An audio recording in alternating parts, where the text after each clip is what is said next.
On this episode of the Mompreneur Show, I'm talking with Anjali Varma. She's a wife, a mama of two adorable boys, and a business coach for female entrepreneurs. She is the owner of Kidville Bethesda, a children's franchise in Bethesda, Maryland. She also serves as a resource to connect, inspire, and educate mom entrepreneurs through her local meetups, Facebook groups, blog, and YouTube channel, which you should absolutely check out. And today we're going to be talking about all that. How does she do it all? We'll talk about how she acquired the franchise, how to position yourself as an online brand, and how to get on TV, which is I'm so curious about because Anjali has been doing that so well. She's been all over TV networks, and who to better to learn from? I'm your host, Vicky Lashenko, and this is the show that helps you win in business without losing at home. But before we get into the show, I would like to thank two wonderful companies for helping make this show possible. And one of them is Made On. It's an all-natural brand of skincare, chapstick and hard lotion. It's run by a husband and wife team over in Northern California. They have 9 children, and so this business solely supports their family, which is so incredible. I highly encourage you to go check out their products because they have hard lotion, chapsticks, like I said, they have creams for babies.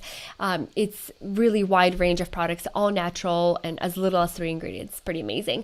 Head on over to hardlotion.com, and when you pick the items that you want, put them in your cart, and when you put the code Vicky in as a coupon code, you'll get $5 off. So there's no minimum. You can even choose a $5 product or $7 product and get your $5 off by putting in the code Vicky, VICKY. And Audible. It's an incredible company that hosts hundreds of thousands of audiobooks that you can listen to in the car, on the go, while washing the dishes. And by the way, I always used to say while painting, and I stopped saying that because it's really, really embarrassing because I am still painting. So get a free book and a free 30-day trial by signing up at audible.com/Vicky. So when you sign up at audible.com/Vicky, you will get a free 30-day trial along with a free book. So any book that you want, you have been dying to read, well, now you can listen to it, which is pretty amazing. So thank you again so much for being here. Let's get into the show.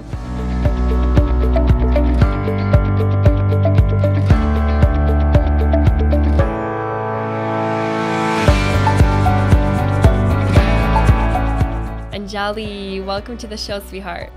Thank you. Thank you for having me. Okay, so as I've mentioned in the intro, I've been following you for a while, and I am so inspired by you and everything that you're doing. And it's such an honor to have you here, hon. Oh, thank you. I'm so excited. I feel like we have this mutual respect in this social media world. And so it's amazing to be connecting. Oh, absolutely. I completely agree. And we're in the same space, serving mom entrepreneurs or female entrepreneurs. But I feel like you took it a step further. You're not only serving mom entrepreneurs, you're not only building an online brand, an incredible online brand, you're not only hosting in-person meetups, because those things are hard. Like I've done that in Portland for about a year, almost a year. And it was a lot of hard work, a lot of commitment. And so the fact that you're doing this and you've been doing this for years is incredible. And then you also own a franchise. Okay, so that's a lot. So let's talk about your journey, maybe go way back, and how did you start your entrepreneurial journey? Sure. So I graduated from business school, NYU, a while back. And so even when I went to graduate business school, I kind of always had the idea that I had this entrepreneurial bug. But I did the corporate marketing route for a while for American Express. I did sales and marketing for them, which was amazing training ground, outside of just business school to kind of learn the fundamentals of marketing. Yeah. And then once I had a 2-year-old. I was working from home. I was lucky enough to be able to work from home with Amex, but I just had the itch to kind of do something different. Wow. And so I started exploring business ownership, but I didn't have my own big, bright idea at the time. And so that's why I decided to go the franchise route, because I wanted to be able to operate a business and leverage kind of something that was already out there and then make it my own. That's amazing. So how old were your kids? How old were your kids when you started that? So I had a 2-year-old and pretty much signed my franchise agreement and found out I was pregnant. So I basically birthed my two kids, my business and my second kid. My son 9 was born in February, and I opened the doors of Kidville in May. Wow. So it was a very, very crazy year. And that was 7 years ago. So now I've had that franchise for 7 years. That is incredible. And I'm curious why you went into that specific industry. Was it because it would be great to bring your kids to work, or how? Yeah, so I went through the franchise route, and I did look at a couple of different industries. Clearly, I gravitated towards kids because of where I was in my life. But also there were other things like I just thought the brand was so impressive. It was very new, so I could kind of start from the ground up with them. And also the hours of operation, we are open 7 days a week, but we close at 6. So anything in food and or in health, would require our doors to be open way past, into the evenings, which is hard as a mom. So, and of course, there's all the other perks of being able to have my children along. I do have to say, I always tell prospective franchisees, like, I still had a nanny because there's no way you can do it all with your kids there. So they were able to be in and out, but it's not like they were with me all the time at work. Of course. Yeah. I totally understand that. Okay. So you were running your franchise. When did you start building your own personal brand? So a couple years in, I started doing some PR for Kidville, like on local TV, and then I, started to realize I love doing the on-camera stuff, and people started asking me, how do you do it? How do you get on TV? How do you build your brand? How do you market your business? And so I realized that, there was an opportunity to start to help other mom entrepreneurs who were, curious to be doing something similar or just, wanted. And that's when I launched my meetups and started blogging and started my YouTube channel as well. Wow. That is so impressive. And I love that you met a need. That's all you did. Yes. You met a need, and here you are building this beautiful empire for female entrepreneurs. Yeah. I guess we could call it an empire. I love that. So ladies who are watching, this is really a really good lesson. Whatever you're doing, if you're cooking incredible meals for your family and everyone's always asking, what's the recipe for this? What's the recipe for that? If you're decorating your home and people are asking you, where did you get this? How did you put this together? That is an answer to a need. Like, you are the answer to a need. And if one person is asking, there are so many more that will want your information. So, Anjali. Absolutely. Absolutely. And Vicky, I also like to tell people when they're like, how do you come up with blog ideas? How do you blog? Or how do you come up with ideas for like your videos?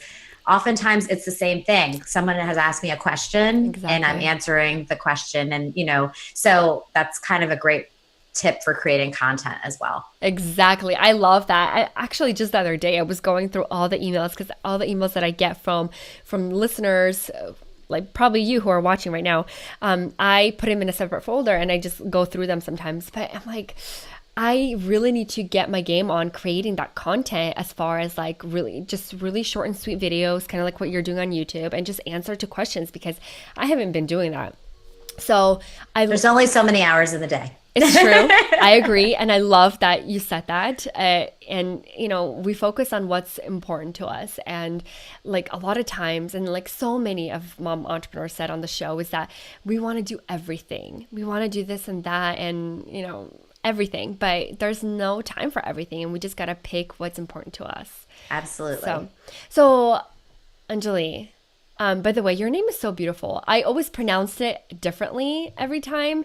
And when you came on and you told me like how you really pronounce it, it's even more beautiful. So, oh, thank you. So can you tell me the process of getting a franchise, of starting one? How long did it go from, and I think you already mentioned that, from like making that decision and then opening one up, the hiring process? Do they really handhold you, or are you on your own most of the time? How does that work? So I would tell anybody who's kind of thinking about a franchise, you definitely want to do a lot of research about the franchisor, and talk to franchisees, because it really is important that you are with somebody who is going to provide you tools and resources, because that's what you're paying for. So I would say from when I decided that I wanted to do this. And then, the franchisor vets you. They have to vet your financials. They have to vet your expertise. They have to approve you just as much as you have to approve them. But once I did, find them and sign on the dotted line, it took me about a year to actually open my location. Wow. Because the build out, it was a pretty complex project, finding a location, negotiating terms with the landlord, and then building out the space. So maybe 9 to 10 months, maybe not a full year, but it did take some time. Wow. And when you made this decision, how I'm curious, like what was going through your head? Like, is this like a long-term decision, or is this something that you can start and do and then maybe sell it, or what was your thought process like? So I think that like, it's so interesting, the online world versus the offline world. Yes. So I think in the online world, you can be really quick and you can make decisions and you can change your path as you go. Mm-hmm. But in this offline world, I mean, I had to get a small business loan. I had to sign a lease. I had to sign a franchise agreement. I mean, it was a lot of big commitments that I was making. So it was not a decision I can make lightly, nor that you can kind of be like, in a year or two. So it was definitely a lot of financial models, a lot of soul searching, a lot of talking to people, because it definitely was a bigger commitment, I would say. And then a lot of market research to try to figure out my local market, the need here, and make sure that there was a demand for the service that I was going to be providing. Can you talk, that's so fascinating. And so many people skip over this step, is the market research. Like, is there really a need? Like, what do people here in this area want? Right. And I mean, you'd be surprised. I would be surprised how different it is for city to city. Yeah, and absolutely. I'm curious, what was your process like to do the market research? So I did a lot of competitive research to find out who else is here, the models that they have, any kind of informal information that I could find just about how they performed, were people happy? Were they full, and then also Kidville did provide some demographic information as well about my market. And then a lot of informal polling as well, I would say. How did you do the informal polling? Talking to moms that are in the market, right? That either have kids that are older and what they did when they were younger or, were pregnant, just to find out the price elasticity, try to find out the demand. So a lot of that as well. And I think it's even easier now than 7 years ago because there's so many like survey online tools out there that you could use, which I like to tell people about any model you're doing, whether it's franchise or not. Talking to people on the ground and finding out demand and doing research with people that you already know is one of the best ways to just figure out if your product is viable. I love that so much. And that's very interesting thought, what you just said, really talking to people, like having conversations. Yes. And my friend Anne Samoilov, I had her on last year, and she is a launch strategist and a launch coach, and she literally talks to 3-4 people a week, like people who are her target market, people who are entrepreneurs. And she talks to them about like just literally having conversation, and things always come up and like, oh, I'm struggling with this, I can't figure this out, or this is how I'm feeling. And that is gold stuff. Like, right. That is so gold. And I'm going to be doing that soon too, which is, just hopping on Skype calls with my people, like you guys, and just talking with you guys. And not necessarily, it's not even like a sales call. Like, so I can only imagine like, hey, would you want like your kids to have different activities and after school and this? Well, here you go. Buy this from me. So it's not going to be like a sales call or anything like that. It'll be more like information for me and hopefully some insights for you. So Anjali, this is very, very interesting. So having the two differences, like being a brick and mortar business and then having an online business, this is probably like a really bad question to ask and like put you on the spot there. But like, if you would choose today, like which one would you pursue? Oh, so I think that it's just a different type of entrepreneurship. So it depends on what you want. So, in the brick and mortar, it is amazing to be able to interact with customers on a daily basis and to Yeah. kind of see live the impact that I'm making on these kids and these moms' Mm-hmm. lives. And there is something nice to be able to like go into a shop every day and Yeah. have something built and have a team of employees. So that is very different than living in the online world where a lot of what you're doing is behind a screen. Sometimes it's a little more individual, Yeah. right? Yeah. But, you know, there in the online world, like I said, you can change quickly. Things are a little more fast paced. Your investment isn't necessarily as much. So it really depends on what kind of entrepreneur you are and what kind Mm-hmm. of business it is that you're wanting to build. That, They both have pluses and minuses, right? yes, and I love that you answered in such a wise, intellectual way. I love that so much. Okay, so you built this business. How did you start getting on TV? How did you? Because it's a part of marketing, and you've done it so Yeah. well. How did you do it? So in the beginning, I did hire a PR person for a couple of months because I did not know at all what I was doing. And so she really did help me to get on the first round of, let's say, TV shows, a couple of them. And she also kind of showed me the ropes of how to position yourself for a segment because that's so important. And then she also did a couple of events for me, to connect me with some influencers, which was very helpful. But as a startup, it's really tough. To a PR person is not a cheap thing.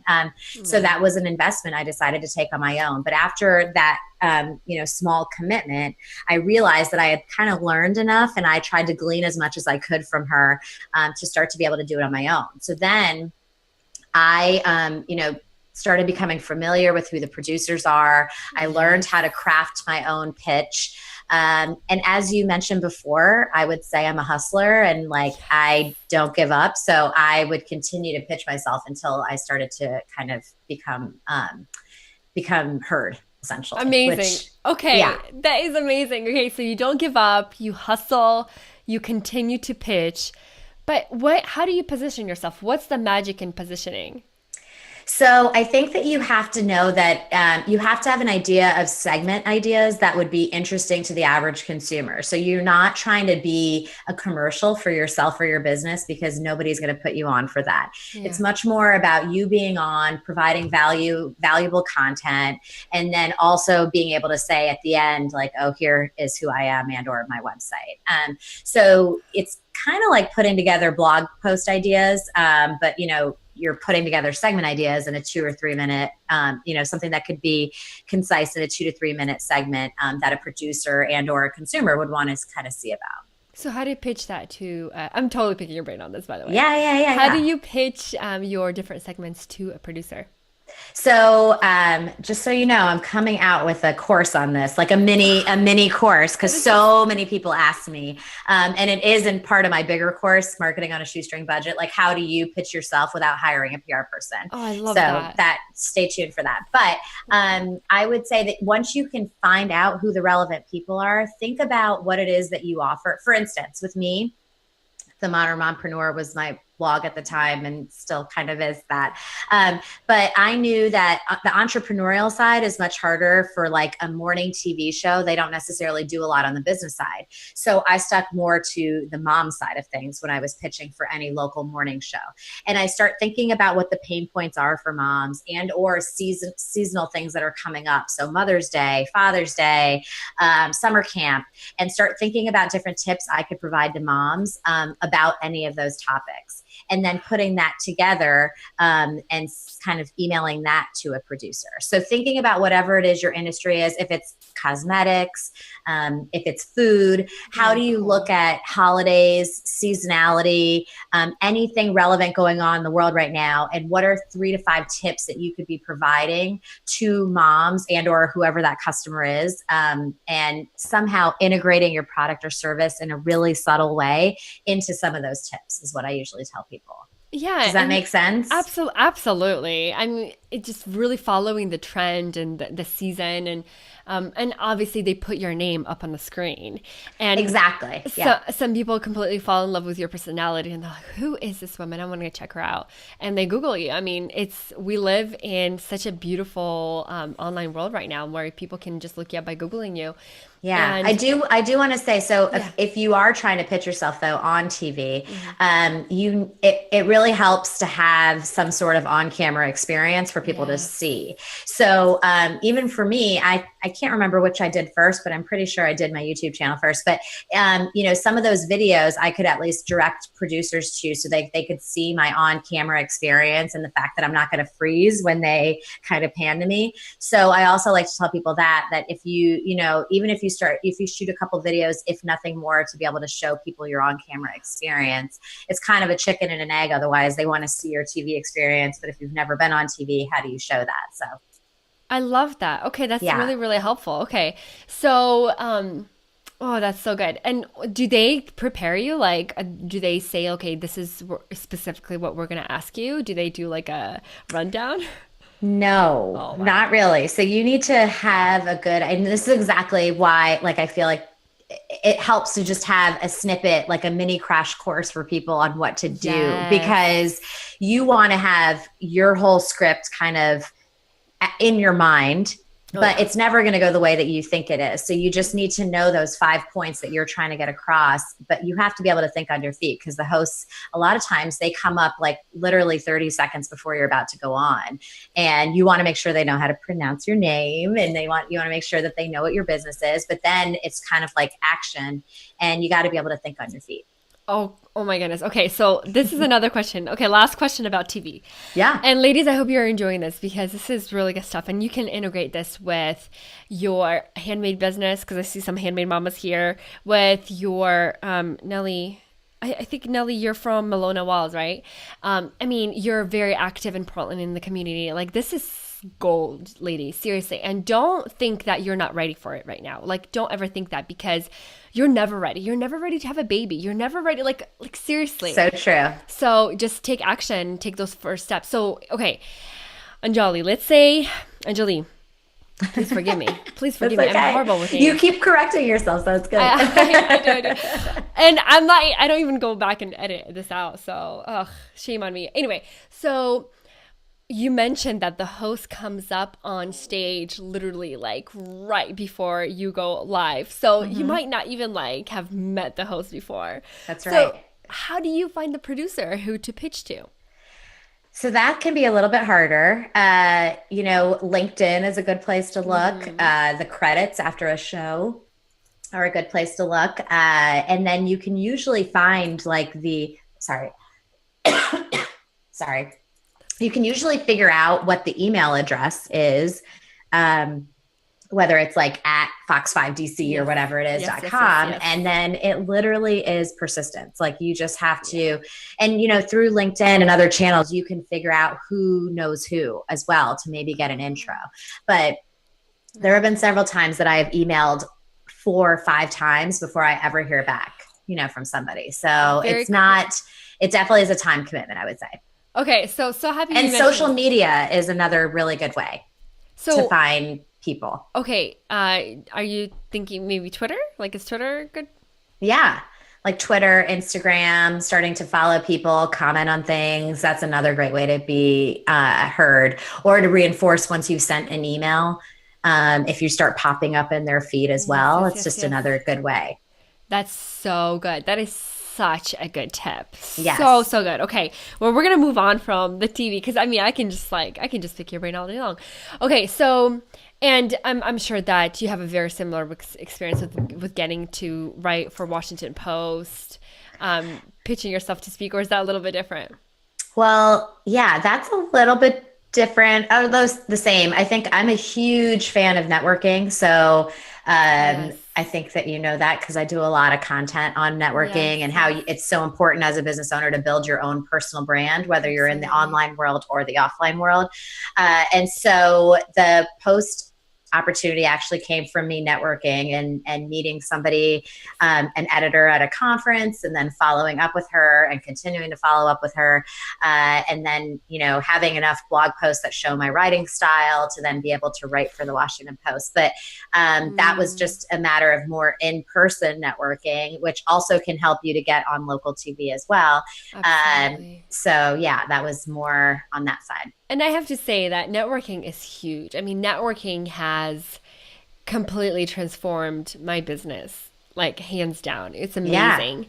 And your tips on networking are so good. Like one of the hardest things for people to do is to come to an event. They force themselves, they put cute clothes on, their heels, appropriate to whatever the event is, but then they never follow up. And you talk about this so much. Yes. And follow-up is key. But as an example, I was speaking at this event on Thursday in Greenville, and this amazing woman came up to me and she's like, oh, I followed you since you were in Portland. How amazing is that? Now we met, which is bizarre, crazy.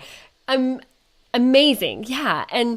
But she shared some of her insights, her story, and I was like, girl, we got to get you on the show. Like, just because she came to the networking event and met me and we talked about, just what we believe in, our passions and our goals for life, like it automatically like triggered me. I'm like, oh my goodness, you'll be such a great guest. And so I think that and so for her, how amazing, right? Now she's going to be on your show, and like just because she came up to you and started talking to you, and exactly. And I think that for me, I had this trouble where I would go to a networking event or when I would meet someone, I would try really hard to present myself as an expert, present myself seriously, and how that I'm, like smart and successful.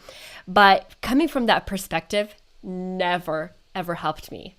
And so it was until I started to be myself and treat everyone else as on the same level as I am, or not on a pedestal, because then you're going to be fangirling. Yes. But, yeah, I think that really helps also. Anyway, okay, so I want to talk about your meetups. So people are coming to you asking you all this stuff, like how did you start your meetups? How did you organize them? How long have you been doing them? And how do you keep the momentum going? Yeah, so I think that my meetups are one of my favorite things that I do, because again, there's nothing like being in person and in contact. And so every month when I leave there, I am like on this high, and everyone's coming up to me and telling me how inspired they are, just to be in another, a room full of people who are like them, who are either trying to launch a business or are going through the challenges of running a business.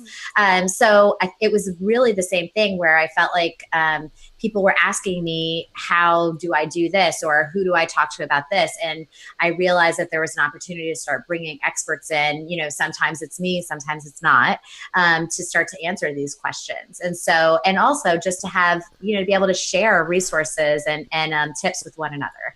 So I do it once a month, and I'm always polling my audience to ask them what the topics are that they're interested in hearing about. And that's how I really determine who my speakers are. And it's challenging to host live events. So in my mind, 3 or 4 years ago, I thought I'd be doing like conferences at this point and more panels and all this great stuff, which I think maybe one day I could do, but it's a lot of work to put on a live event, even something as small as a monthly meetup. So that is one of the things I would say to anybody who's thinking about doing it.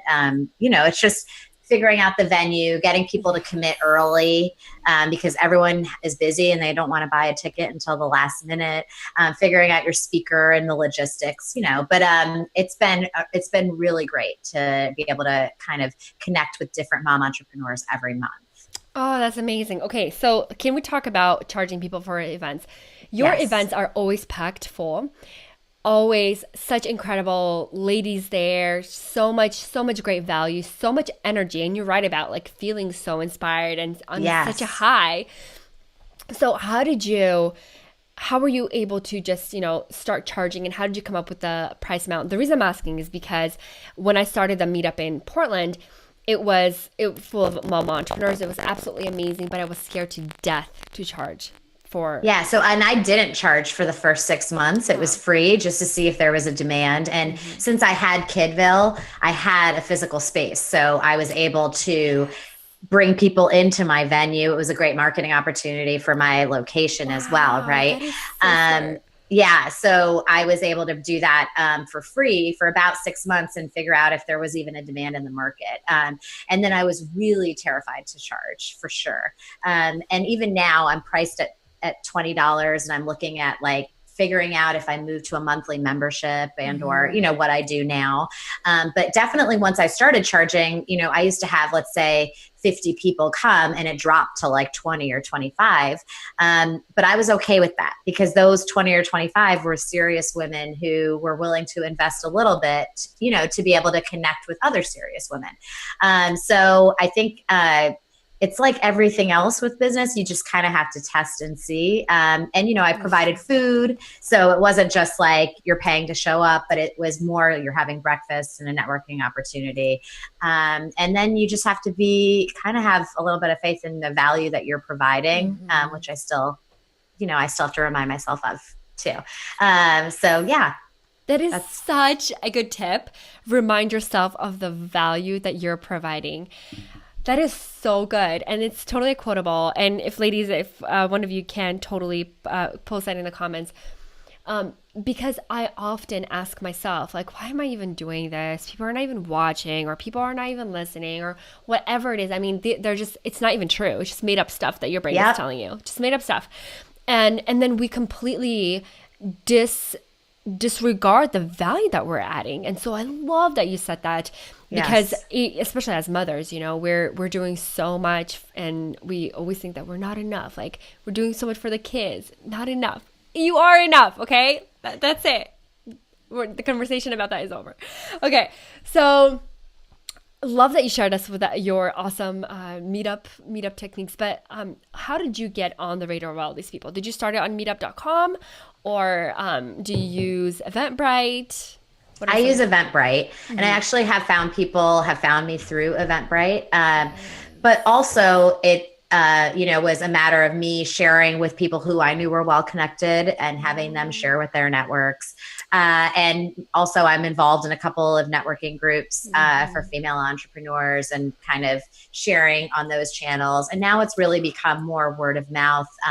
And I really have found, and I'm sure I think we're going to get into this, so I don't know if I'm stealing thunder, but I have found that now that I am much more active on social media, I'm doing a weekly newsletter and it comes out the same day every single week. I am very consistent about kind of posting, and I've launched this Facebook group, and I've, that a lot more now through these social media channels and online channels, people are finding me as well, which is very cool. I love that. And it's so funny because Facebook, I love that you did the Facebook group, because what happened for me is I also created a Facebook group for my mompreneur community at that time. That was what it was called, in Portland. And Facebook is so smart. They take and they see who are the women in the group, like where they're located, and then they push it to other women in Portland or in the location who majority of the women are from, which is so fascinating. Yeah. And so some people found us, some moms found us through a Facebook group. They joined the Facebook group and then they joined our event, which they haven't ever heard of before, they joined the group, which is so fascinating. So yeah, because I have a page, The Modern Mompreneur, which I would post things on, but with AdWords and in Facebook, the way the algorithms are, it's harder without advertising through the page. But then now with this community, my Mompreneur tribe, it's much more interactive and people are more engaged, and then they are more willing to kind of invite other friends to come into the community as well. And that's where I post a lot of my events. And it's a national group, but a lot of local people are on there as well. Yes. And it's a really great group. It's an intimate, very open-minded, very kind, sweet people in there. And what is your secret to building such a beautiful and thriving community on Facebook? So I think that the first thing was to make sure it wasn't promotional. So, to be pretty upfront with everybody. And also I have to be cognizant of as well that it's not about pushing a ton of products and services. It's much more about being a resource for women to be able to collaborate with one another and ask questions. And so I try to be upfront with everyone who kind of joins the group that is the point. And then in the beginning, it's a lot about me posting a lot of content and resources and continuing to kind of be in their feed so that it's a reminder that they are part of this group. So in the beginning, I feel like everything else, I was posting articles, posting resources, and it was like crickets chirping. And I'm like, why am I doing this? And then slowly people start to like the content, and or I pose questions to the group to get them to answer. I did a roll call where people could come, everyone can introduce themselves. And now it's amazing. Someone will be like, I'm looking for a great graphic designer. Does anyone have any recommendations? Or I'm thinking about, using this technology for XYZ. Has anybody used it? And now it's become much more collaborative where people are corresponding with one another and kind of picking each other's brains, which is exactly, what I wanted it to be. So it's great. Amazing. I seriously, I think so highly of you. That's nice. Anjali, seriously, you're amazing. And the way that you've been able to keep everything, all the balls juggling is so incredible to me, because I also had a group, but I had to close it. I could not do it. Could not do it. It's a lot of hard work. And I feel like ladies, we underestimate ourselves all the time. Like, we're doing incredibly hard work. And I think that we need to give ourselves a little bit more credit. So, Anjali, you're amazing. Okay, so I'm going to talk to you about balance, like what we all strive for, but somehow it's really hard to attain. You have such a beautiful family, two adorable boys. I drool over the pictures when you post them, because you guys are such a cute family. And I'm obsessed with Instagram, and they get really annoyed, but they still will pose for the pictures. They're like, is this going on Instagram? I'm like, yes, it's going on Instagram. Yes. Exactly. My boys ask me the same thing. And sometimes if I take a really silly photo, my Sam is like, I'm like, look how cute it is. And he's kind of he doesn't know what to say. And I'm like, no, it's not going online. Just say it's cute. It's a cute photo. This is for our memory. So I love that. Okay. So, because the thing is, mom entrepreneurs, so much going on. We have so many different passions. It's really easy to focus on the things that, the networking events, the building businesses. It's very easy to put the family events, the family dinners, the family whatever activities on the back burner. Yes. And I commend and admire you so much for being able to juggle it. So now please tell me your secret. How? How? I don't necessarily have a secret, and I think I'm still trying to figure it out. Yeah, I mean, everyone says the same thing, right?